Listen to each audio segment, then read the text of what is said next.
hello guys अहिले भने म मेरो बोलेर आएको छ हैन अहिले म के गर्नु जान्छु यहाँ लगाएको थियो अस्ति पुरानो एलसिडी चाहिँ यो यहाँ लगाएको थियो के प्रब्लम भयो भने चाहिँ पहिला चाहिँ गियर हाल्नु पुरा प्रब्लम भएछ दाजुलाई यहाँ अन्त मलाई भन्नुभयो भाइ फुल फ्रेम हाल्दिनु भनेर त्यही फुल फ्रेम हाल्नु जान्दैछु म अहिले अहिले के कस्तो हुन्छ अहिले हेर्नुस् यस्तो छ के कस्तो हुन्छ तपाईलाई म अहिले देखाउँछु यो महिना नेपाल घुम्न जानु भने म्याप चाहिन्छ भने माथि हाल्यो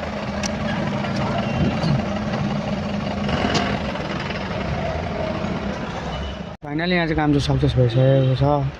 स्क्रिन मिररिङ अन भइरहेको छ सक्नुहुन्छ होला तपाईँहरूले यहाँ चाहिँ मजाले फिटिङ भएको छ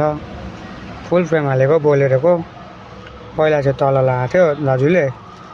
अन्त अहिले हाम्रोमा आएर चाहिँ फुल फ्रेम लगाइदिनु भनेर आएको छ दाजु चाहिँ